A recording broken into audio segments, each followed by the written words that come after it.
Более 20 семьям, беженцам из Херсонской области, вручили государственные жилищные сертификаты на приобретение жилья в Ингушетии. Еще 15 семей получили единовременные выплаты в размере 100 тысяч рублей на покупку мебели и другого имущества. Ингушетия в 2023 году стала первым регионом СКФО, который начал работы по выдаче сертификатов для переселенцев из Херсона и Херсонской области. Об этом рассказал министр по внешним связям, национальной политике, печати и информации республики Руслан Мезиев главе региона в рамках отчета о работе ведомства за прошлый год. По межнациональным вопросам сейчас спокойно, нету ничего. Вы знаете, недавно совершенно та политическая ситуация, которая пришла нам с Палестиной, могла подорвать обстановку в республике, но ее удалось удержать благодаря духовным лицам, имамам, которые провели значительную работу по работе с молодежью, которые разъясняли им, что недопустимо нарушение законодательства Российской Федерации, что да, есть переживания у населения по поводу того, что происходит в Палестине, но это не значит, что никто не сочувствует, тем более, что президент Российской Федерации высказал однозначную позицию в том, что Россия сама за то, чтобы в Палестине был мир, спокойствие.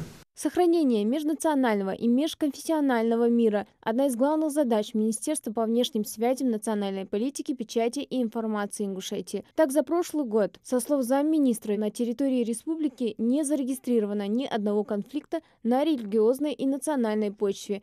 В регионе легко уживаются люди разных конфессий. Не то что конфликта, даже конфликтной ситуации не зарегистрированы на межнациональной почве.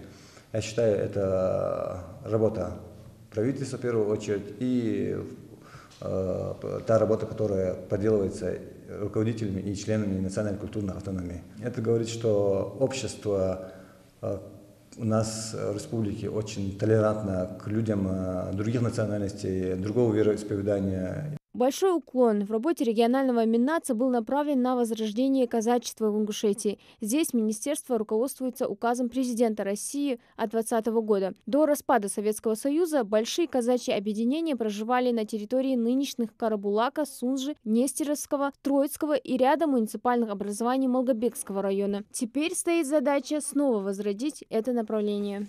Республика на основе федерального плана разработала свой план развития казачества по республике Ингушетия.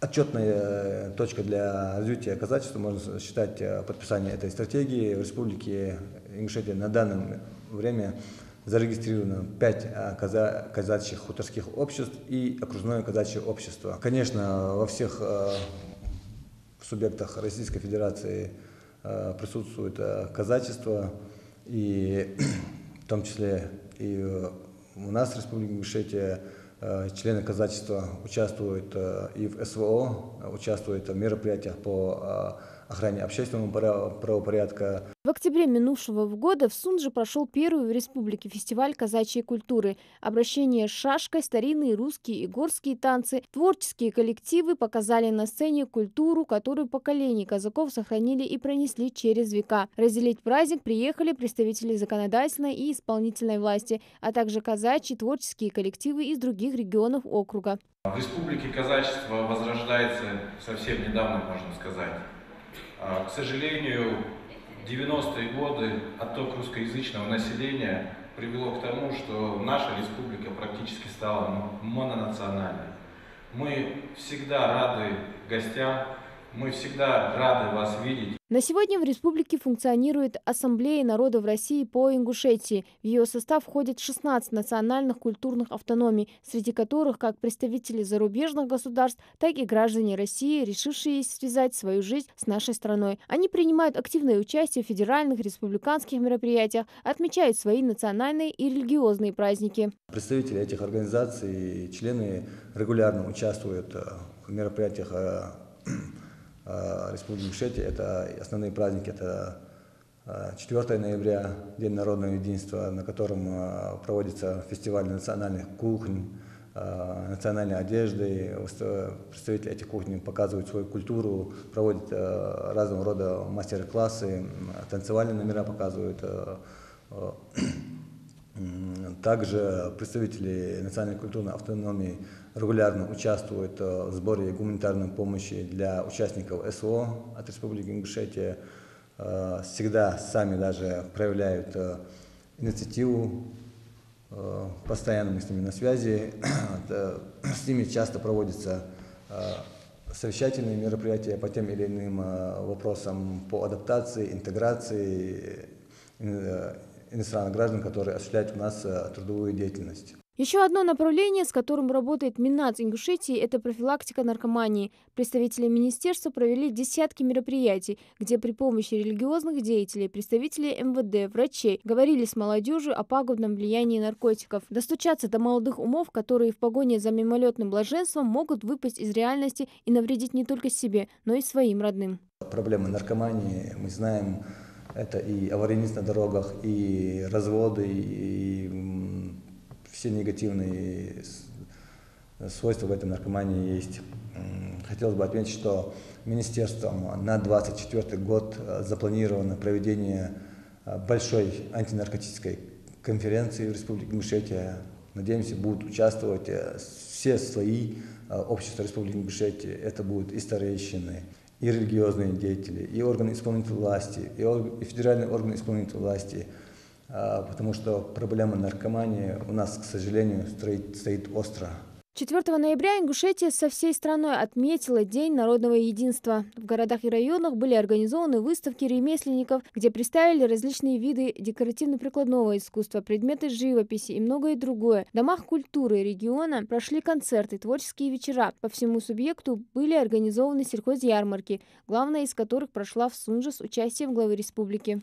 Важность ситуации сегодня в том, чтобы сплотиться вокруг нашего президента, слушать, что он говорит, и слышать. Потому что в любом случае нам сегодня поможет только наша страна, если у нас что-то есть. И сегодня у нас ребята находятся на передовой в составе СВО. Они там героически делают свою работу военную. Как президент сказал, война-то идет не с украинцами, война-то идет не с Израилем или Палестиной, а война разжигали и разжигают американцы. В 2023 году Ингушетия активно подключилась к оказанию помощи жителям сектора Газа. В благотворительной акции, объявленной Махмудом Али Калиматовым, приняла участие вся республика. За 2 недели жители региона собрали около 200 тонн гуманитарной помощи и порядка 80 миллионов рублей. Президент Владимир Владимирович Путин четко заявил позицию нашего государства, что оно основано на решениях Совета Безопасности ООН о создании 2 независимых суверенных государств, это Израиля и Палестины, со столицей Палестины в Восточном Израиле. Махмуд Али Максимович Калиматов дал указание организовать гуманитарный сбор гуманитарной помощи. Министерство тоже участвовало в этом.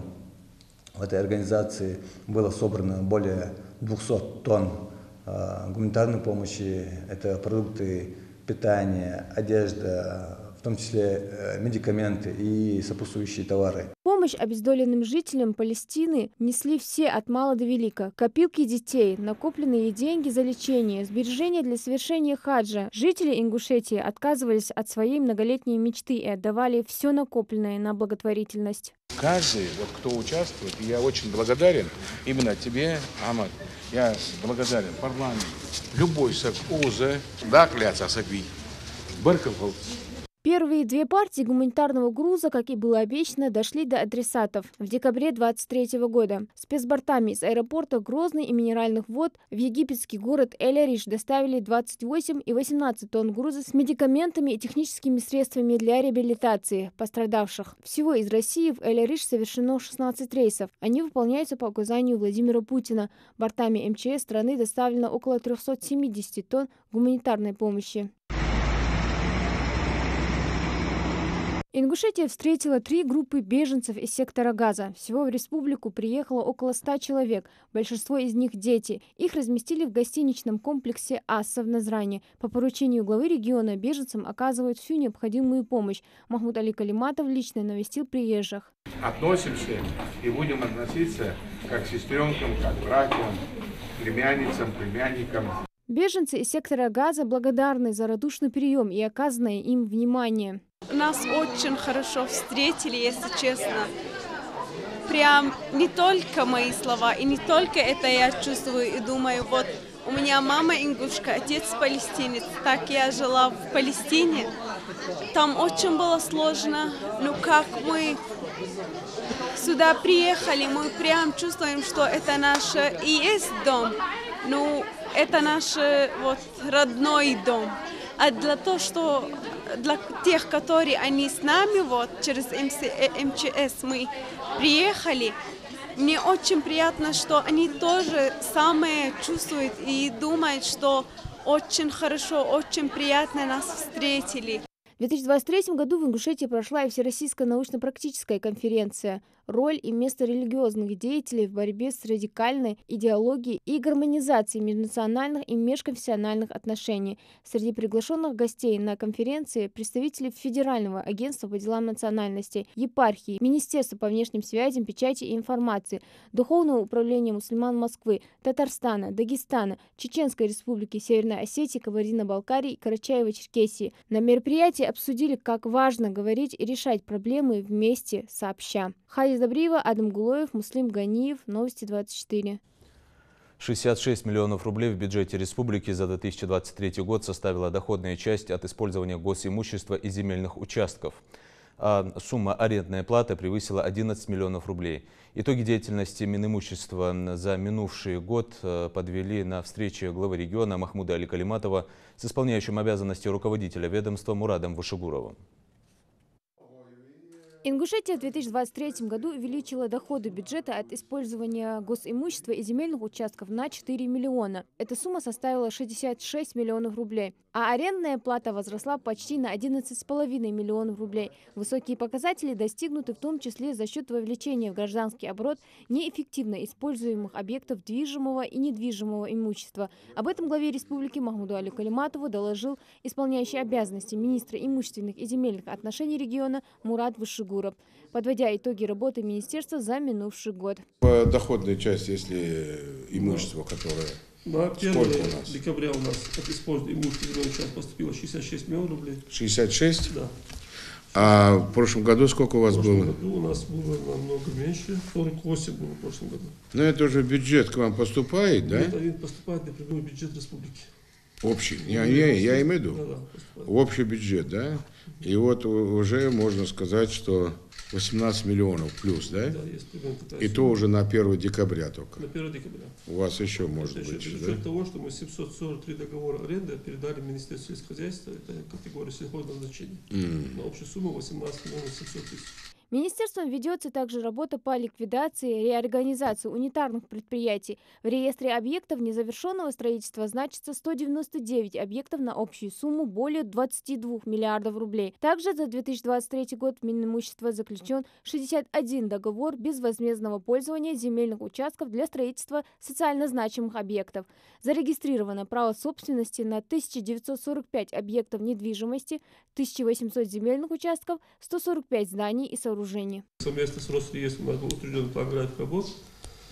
Планировалось до конца года работу провести, но где-то за август-сентябрь мы все это сделали. Сделали. Там у него опережающий график, им нужно показать опережение, мы справились с этой работой, сделали. А так эта работа по регистрации права собственности продолжается в постоянном режиме. В рамках этой работы мы в этом году зарегистрировали 35 объектов, это у нас соцобъекты, это школы, детские сады. Ну, это понятно, мы которые строили, да? Которые строятся. Но введенные. Но введенные зарегистрировали, балансодержатели определили, закрепили за ними как в установленном порядке. Результаты работы Минимущества за 2023 год глава региона оценил как хорошие. Поручил в 2024 уделить больше внимания проведению инвентаризации всего жилого и земельного фонда в муниципальных образованиях для увеличения доходов республиканского бюджета. А потенциал есть, стоит лишь правильно организовать работу, отметил Махмуд Али Калиматов. Если брать в целом, значит, вот 2024 год, я просил бы вас, он будет ответственным по имуществу. По нашему имуществу. И вот я с прокуратурой связывались с вами в части того, что вот они вот выявляют нарушения. К вам, помните, вы сказали, 40 прислали? Не 40, около 900. Около 900? Около 900 прокуратура Надрановского района. Надрановского? Да. А вы их обратно отправили? Нет, они у нас находятся в работе. И вы в суды идете? Мы потихоньку подаем в суды по мере вот так. А прокуратура не входит? Они сами, из этих 900, они сами обратились с 2 исками, общая сумма, там количество 990 исков. Они осудились, а остальное на нас перевели. Видимо, Именно Назрановский район? Именно прокуратура Назрановского района. Сколько у вас судов? У нас где-то 223 сегодня текущего дела. За 2023 год Минимущество выдано 104 распоряжения о передаче земельных участков в собственность мобилизованных, выполняющих задачи в ходе СВО. Работа в этом направлении министерством также продолжится и в 2024 году. Хади Добриева, Новости 24.